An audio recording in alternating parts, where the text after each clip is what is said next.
Radhe Radhe dear all friends. So आज हम story को रीड करने वाले हैं। ये स्टोरी 24 नंबर है और पिछली 23 स्टोरीज हमने रीड कर चुके हैं। The title of story Lakshagriha. Lakshagriha ये उस टाइम की बात है जब पांडवों को चोर्स के खेल के अंदर यहाँ पर हरा कर उसके बाद में उनको एक लाक्षागृह के महल में भेजा जाता है और उनको आग से जलाया जाता है। सो ये वही सीन है और इस सीन को हम यहाँ पर रीड करने वाले हैं कि ऐसा क्या हुआ था कि उनको लाक्षागृह दिया गया और वहां पर आग लगाई गई तो क्या हुआ था। सो वही रीड करने वाली है। If you want to learn vocabulary then make sure आपके पास में एक कॉपी और पेन हो। कॉपी और पेन होगी तो आप उसके अंदर राइट डाउन करते चलोगे। बहुत सारी वोकेबलरी यहाँ पर मैं आपको लिखाता हुआ चलूंगा। So without any wasting time story को रीड करते हैं। The popularity. The popularity, popularity का मीन्स वो यहाँ पर होता है प्रसिद्धि। प्रसिद्धि भी अपने इसको कह सकते हैं और लोकप्रियता भी कह सकते हैं। प्रसिद्धि या फिर लोकप्रियता। लोकप्रियता। The popularity of the Pandavas increased day by day. तो जो पांडव थे, पांडवों की लोकप्रियता क्या हो रही थी, दिन बाय दिन बढ़ती जा रही थी। इंक्रीज्ड यानी कि बढ़ती जा रही थी, बढ़ती जा रही थी। डे बाय डे यानी कि दिन बाय दिन बढ़ती जा रही थी। दिस मेड, मेक की ये सेकंड फॉर्म है। दिस मेड यानी कि यह बना रही थी, बना। And this made Duryodhana jealous. तो यह दुर्योधन को क्या बना रही थी। जेलस का मीन्स होता है ईर्ष्यालु। तो यह दुर्योधन को ईर्ष्यालु बना रही थी। तो आप मीनिंग को लिखते हुए चलना अपनी कॉपी में। He was worried. तो वह क्या था, चिंतित था। ही वॉज वरीड, उसे चिंता थी। ही मतलब उसे, वो थी, वरीड का मतलब चिंता, उसे चिंता थी। देट कि युधिष्ठिरा माइट, माइट अपने तब सेंस का यूज करते हैं कि कहीं ऐसा ना हो जाए, मतलब कुछ परसेंट चांसेस होते हैं कि कहीं ऐसा ना हो जाए। जैसे मे का यूज करते हैं तो 50-50 चांस होते हैं। जैसे अपने मे आई कम इन सर क्लास में आने के लिए बोलते हैं तो वहां पर 50% चांस होते हैं कि आने के लिए कह भी सकते हैं और नहीं भी कह सकते हैं। लेकिन माइट का यूज तो हम करते हैं जब अपने सिर्फ 20% ही चांस हो कि कोई काम होगा। जैसे धूप निकली हुई है और धूप के अंदर बरसात तो हो जाए, तो उसके बहुत कम चांस है, तब अपने माइट का यूज करते हैं। Duryodhana might demand his right to the throne. Yudhishthira might demand, कहीं युधिष्ठिर डिमांड ना कर दे। डिमांड का मतलब होता है कि जैसे किसी चीज को चाहना। अब हिंदी में इसका क्या मीन्स होगा ये तो दोस्तों मेरे को याद नहीं आ रहा है कि डिमांड को क्या कहते हैं। तो कहीं युधिष्ठिर डिमांड ना कर दे ही इज राइट यानी कि अपने अधिकार की, अपने अधिकार की, टू द थ्रोन यानी कि सिंहासन के लिए। उसे चिंता किस बात की थी, उसे चिंता इस बात की थी कि कहीं युधिष्ठिर अपने अधिकार के लिए अपने अधिकार के लिए सिंहासन की डिमांड ना कर दे, तो इस बात की चिंता खाई जा रही थी। सो इसलिए, सो इसलिए ही कॉन्स्पायर्ड, कॉन्स्पायर्ड मतलब साजिश रची। सो उसने साजिश रची, साजिश रची। So he conspired with his maternal uncle, maternal uncle मतलब मामा। तो उसने अपने मामा के साथ में साजिश रची। मामा का नाम क्या था, शकुनी।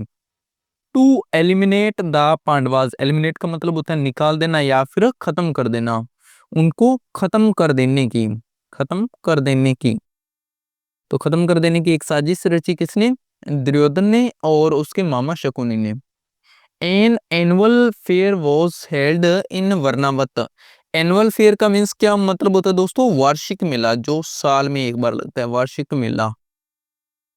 एक वार्षिक मेला वो वॉज हेल्ड, वॉज मतलब था, हेल्ड मतलब आयोजित। एक वार्षिक मेला आयोजित होता था इन वर्णामत में, वर्णावत इन जगह का नाम है वर्णावत।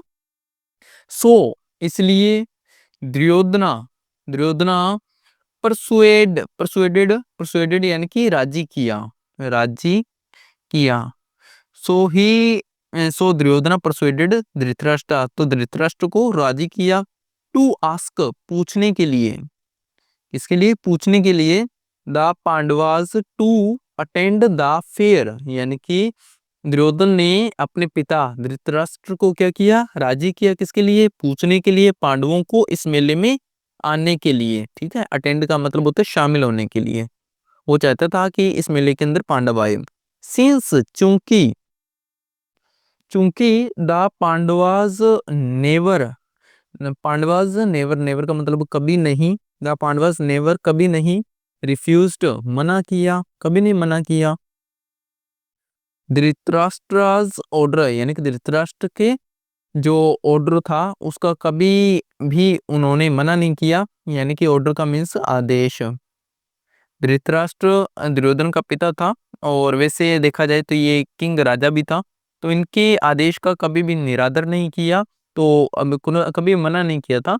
दे अटेंडेड वे शामिल हुए, दे का मतलब वे, अटेंडेड मतलब शामिल हुए, वे शामिल हुए द फेयर मेले में, एट वर्णावत वर्णावत के मेले में शामिल हुए। मीन वाइल इस दौरान, इसको इस दौरान भी कह सकते हैं और इस समय भी कह सकते हैं कि इस समय या इस दौरान Duryodhana called his trusted minister यानी कि कॉल्ड का मतलब बुलाया, हीज ट्रस्टेड मिनिस्टर का मतलब होता है कि अपने विश्वास पात्र मंत्री को, कि जिस पर सबसे ज्यादा विश्वास होता है उसको बुलाया, विश्वास पात्र मंत्री, ट्रस्टेड मिनिस्टर।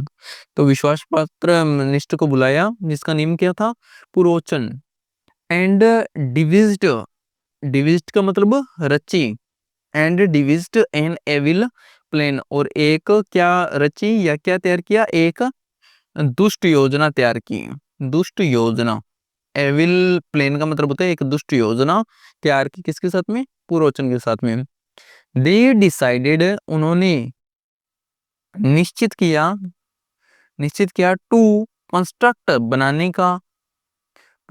बनाने का, ए पैलेस एक प्लेस यानी कि एक महल बनाने का निर्णय लिया, फॉर द पांडवास पांडव के लिए, यानी कि दे डिसाइडेड टू कंस्ट्रक्ट उन्होंने एक बनाने का निर्णय लिया, ए प्लेस यानी कि एक महल बनाने का, फॉर द पांडवास पांडवों के लिए। मेड ऑफ यानी कि बनाने के लिए किसका, made of flax ghee, wax का मतलब होता है यहाँ पर मोम का, एंड ऑयल लेक लाख, इसको लाख कहते हैं लाख, एंड पेट यानी कि चर्बी, इन चीजों का एक महल बनाने का निर्णय लिया। किसका, flax ghee wax oil lac and fat यानी कि चर्बी का बनाने का निर्णय लिया।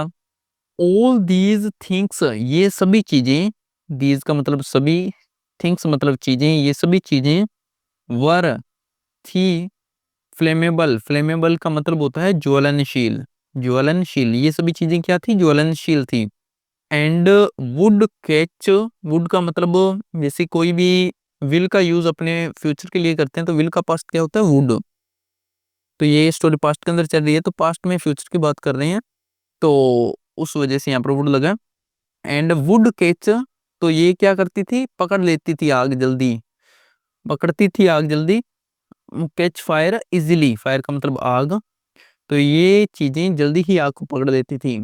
दे डिसाइडेड उन्होंने निर्णय लिया, दे डिसाइडेड टू सेट उन्होंने तय किया या उन्होंने निर्णय लिया, द लक्ष्य गृह ऑन फायर, लक्ष्य गृह पर फायर करने की, व्हेन जब, the Pandavas were asleep at night जब पांडव क्या कर रहे होंगे, सो रहे होंगे रात में, तब उन्होंने उस पर आग लगाने का डिसाइड किया। दोस्तों ये थी उनकी प्लानिंग और ये थी लक्ष्य गृह की स्टोरी। लक्ष्य गृह का महल का निर्माण क्यों हुआ, क्योंकि वो उनकी प्रसिद्धि से या लोकप्रियता से जल रहा था पांडवों की, तो पांडवों की लोकप्रियता से जल रहा था, तो उन्होंने क्या किया, सबसे पहले उनको बुलाया और बुलाने के बाद में फिर प्लान रचना की और उनको एक महल देने की कोशिश की।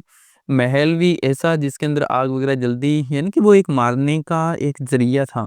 तो दोस्तों जब भी कभी आपको ऐसा लगे कि ये इंसान हमसे इतना नफरत करता है और वो अचानक से आपके पास में आ जाए, तो ये मैं समझ लेना कि कहीं ना कहीं वो आपका बुरा करने वाला है, क्योंकि सांप कभी भी चेंज नहीं हो सकता। जो अच्छे होंगे वो अच्छे रहेंगे, बुरे होंगे वो बुरे रहेंगे, कि कभी ऐसा नहीं हो सकता कि जो बुरे हैं वो अच्छे हो जाएं, नहीं हो सकता। अगर अचानक से कोई पर्सन चेंज हो रहा है तो इसका मीन्स वही होगा कि वो आपको कहीं ना कहीं नुकसान पहुंचाना चाहता है। सो ऐसे लोगों से सावधान रहें।